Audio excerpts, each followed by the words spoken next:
भाभी, ओ भाभी, अरे आप अब तक तैयार नहीं हुई। ये चौथी बार भेजा है माँ ने आपको बुलाने।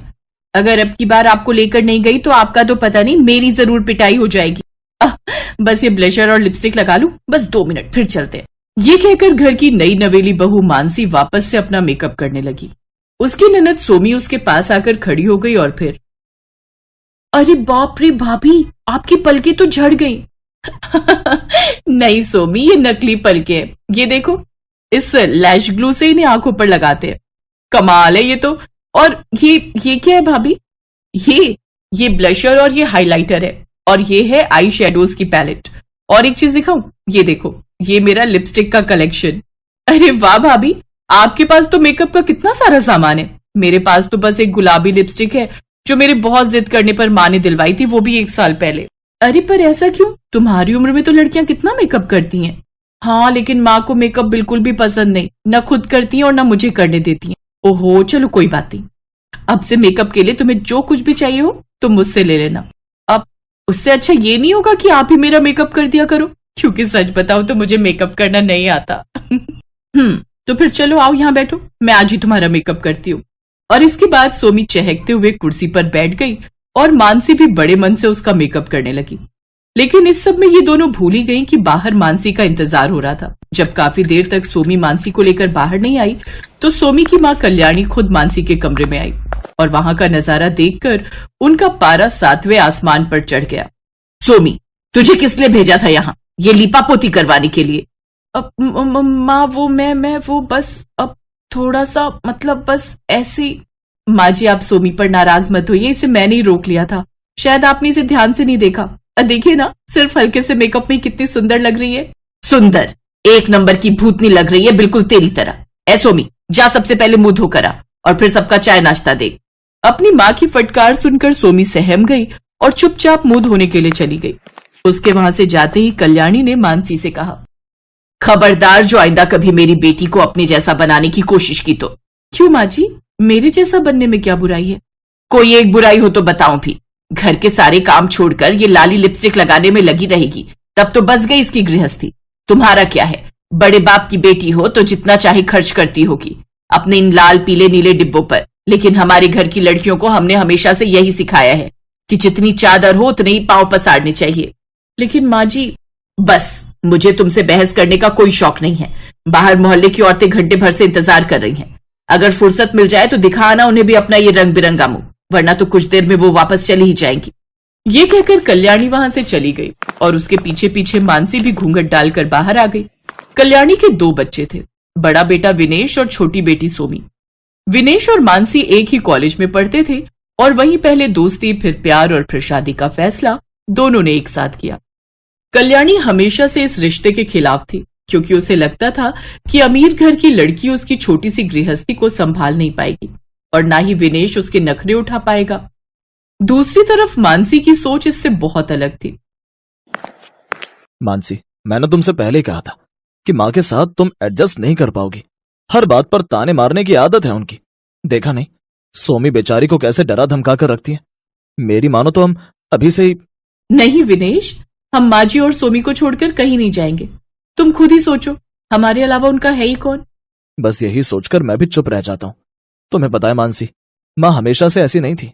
जब बाबूजी जिंदा थे तो उन्हें भी सजने सवरने का बहुत शौक था, लेकिन बाबूजी के जाने के बाद रंगों से एक अजीब सी चिढ़ हो गई उन्हें।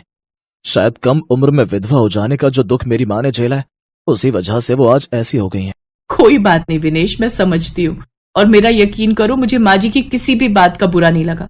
बस अब मुझे उस दिन का इंतजार है जब मैं उनका दिल जीतकर उनके चेहरे पर मुस्कुराहट ला सकूंगी। ओफो, आज फिर आटा गीला हो गया मुझसे। अब क्या करूं? माँ जी देखेंगी तो बहुत गुस्सा करेंगी। नहीं करेंगी, क्योंकि माँ के आने से पहले ही मैं इस आटे को ठीक कर दूंगी। लाओ भाभी, मुझे दो। थैंक्स सोमी, सच में अगर तुम ना होती तो मेरा क्या होता? अरे भाभी, ये इतना बड़ा भी काम नहीं है। वैसे भाभी, आपको आज शाम को कुछ काम है क्या? अच्छा छोड़ो, जाने दो। अरे ऐसे कैसे जाने दो, बताओ ना, मैं बिल्कुल फ्री हूँ शाम को। क्या सीखना है आज? अब मुझे ना आईलाइनर लगाना सीखना है। मेरी सारी दोस्तें लगाती है पर मुझे ही नहीं आता। सिखा तो मैं दूंगी, लेकिन तुम्हें उसकी हर रोज प्रैक्टिस करनी होगी, तभी हाथ सेट होगा। अच्छा, तो फिर जाने दो।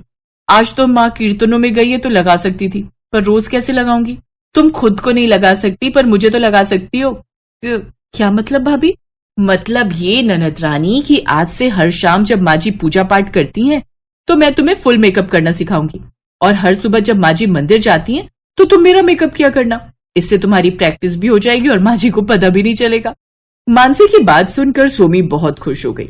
और फिर कुछ दिनों के बाद, अरे बिमला, तूने मेरी सोमी को देखा क्या कहीं? हाँ देखा ना, तेरी बेटी को भी और तेरी बहू को भी। वो नुक्कड़ पे जो ब्यूटी पार्लर है उसी तरफ जाते देखा था दोनों को। अब बुरा मत मानना कल्याणी, दुनिया भर की बहुएं अपने ससुराल के रंग में रंग जाती हैं, लेकिन तेरे यहाँ तो उल्टी गंगा बह रही है। जैसी भाभी थी अब ननद भी वैसी ही बनती जा रही है। कल्याणी के लिए अब एक एक पल भारी हो रहा था। वो आज सोमी और मानसी दोनों पर बरसने वाली थी। और फिर उन दोनों के घर आते ही, आ गई महारानी। सोमी, आज तो तू नहीं बचेगी, लेकिन उससे पहले जरा मैं इसके दिमाग ठिकाने लगा दूं। क्यों री, तुझे कहा था ना मैंने कि मेरी बेटी से दूर रह, लेकिन तू नहीं मानी। बता बता क्यों लेकर गई थी इसे ब्यूटी पार्लर? हैं, अपने जैसा बनाना चाहती है इसे भी। माँ चुप हो जाओ, तुम्हें कुछ नहीं पता। चुप हो जा सोमी, वरना तेरी टांगे तोड़ दूंगी। तेरी हिम्मत कैसे हुई मुझसे पूछे बिना इसके साथ जाने की? क्योंकि उसका जाना जरूरी था माँ, और ये दोनों ब्यूटी पार्लर नहीं बल्कि मेरे साथ सोमी के एडमिशन के लिए गई थी। एडमिशन? सोमी का? कहाँ? और मुझे इस बारे में कुछ क्यों नहीं बताया? क्योंकि अगर तुम्हें बता देते तो तुम सोमी को कभी जान ही नहीं देती। माँ, मैंने और मानसी ने सोमी को एक अच्छे इंस्टीट्यूट से ब्यूटिशियन का कोर्स करवाने का फैसला किया है। नहीं, कोई जरूरत नहीं फालतू पैसे बर्बाद करने की। और ये सब करके क्या करेगी सोमी? तेरी बीवी के जैसी बनेगी। नहीं माँ जी, सोमी मेरे जैसी नहीं बल्कि मुझसे कहीं बेहतर बन सकती है। ये देखिए, शहर में पिछले महीने जो मेकअप कंपटीशन हुआ था उसमें सोमी फर्स्ट आई है। बड़े बड़े मेकअप आर्टिस्ट को पीछे छोड़ दिया इसने, वो भी तब जबकि इसके पास कोई प्रोफेशनल डिग्री नहीं है। और तभी उसके हाथों को थामते हुए सोमी ने कहा, माँ, मैंने ये सब आपसे छुप कर किया, उसके लिए मुझे माफ कर दो। लेकिन सच तो यह है माँ कि मैं भाभी जैसी कभी बन ही नहीं सकती, क्योंकि वो लाखों में एक है। वो मेरी भाभी भी हैं, दोस्त भी हैं, और शायद वैसी माँ भी जिसकी मुझे हमेशा से जरूरत थी। सोमी के शब्दों ने इस बार कल्याणी के दिल को झकझोर दिया और उसे अब अपनी गलती का एहसास था। उसने सोमी के सिर पर प्यार से हाथ फेरा और फिर आंखों में शर्मिंदगी लेकर मानसी की तरफ हाथ जोड़ लिए, क्योंकि वो समझ गई थी कि उसके घर के लिए मानसी से अच्छी बहू और कोई हो ही नहीं सकती थी।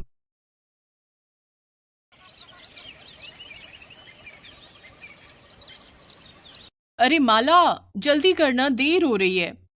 बस भाभी आ गई, मैं जरा चप्पल पहन लूं। जल्दी आ जा, नहीं तो तेरे भैया गुस्सा करेंगे। आ गई भाभी।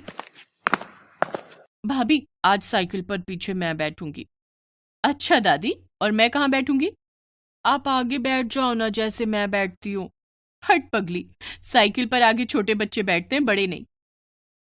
ये कहानी है माला और सरिता की। माला और किशन भाई बहन थे। कुछ साल पहले एक हादसे में माला के माता पिता की मौत हो गई। तभी से किशन ने माला की सारी जिम्मेदारी उठा ली। माला को माँ और भाभी का प्यार मिले, इसलिए किशन ने सरिता से शादी कर ली।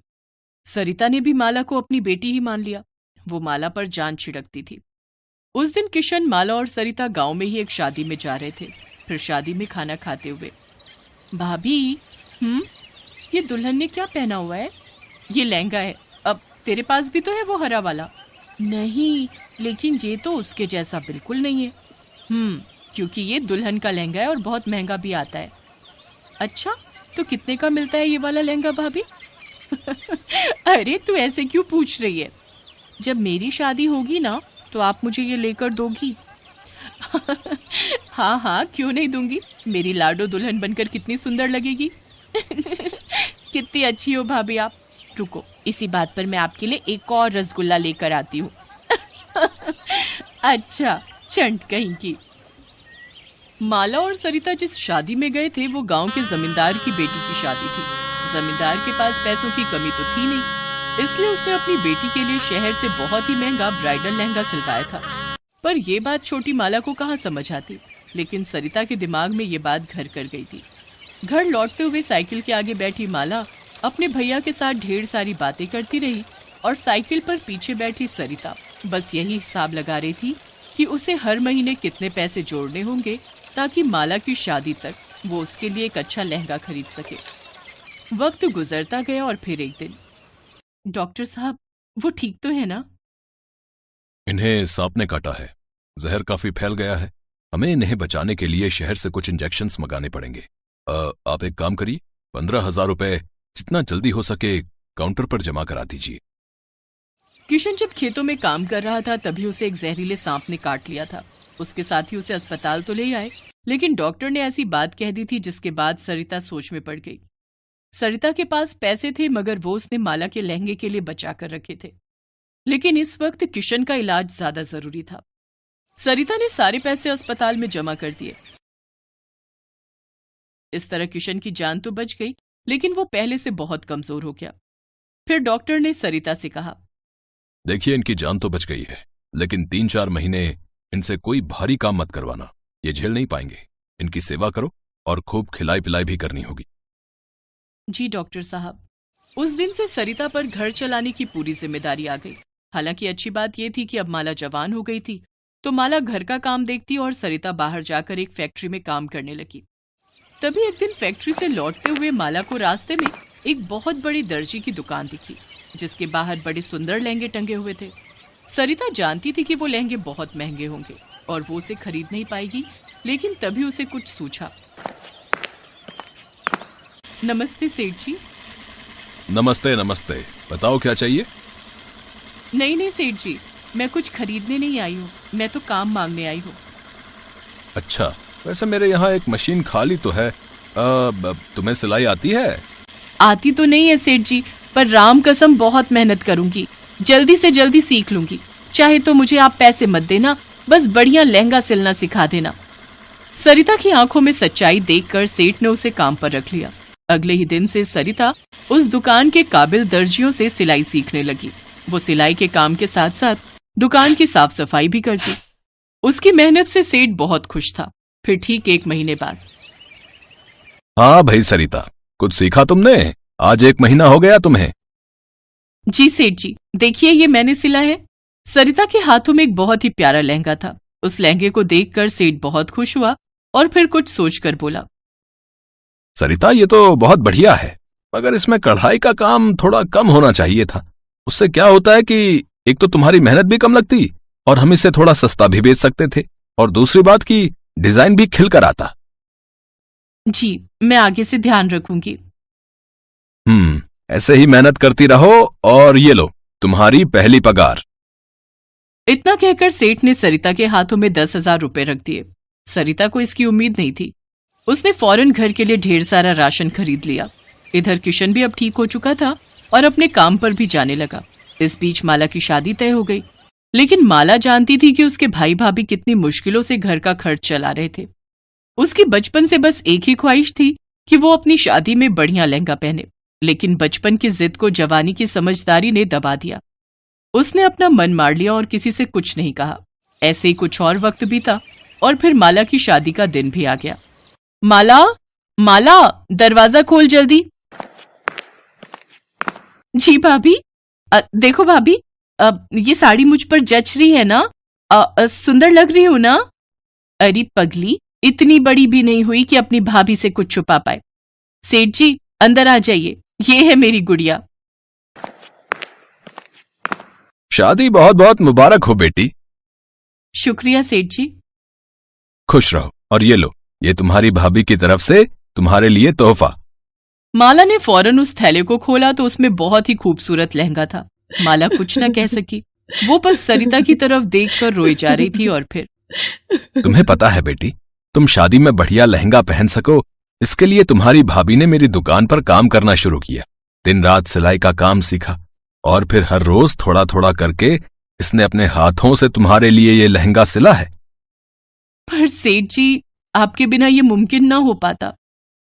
अरे मैंने तो सिर्फ तुम्हें कपड़ा दिया, लेकिन तुमने अपना सब कुछ दे दिया इसमें। ये लहंगा सच में अनमोल है। मुझे नहीं पता कि इस गांव में इतना महंगा लहंगा आज तक किसी दुल्हन ने पहना है कि नहीं। नहीं पहना होगा सेठ जी, क्योंकि किसी भी दुल्हन के पास इतना प्यार करने वाली माँ जैसी भाभी थोड़ी ही होगी। भाभी,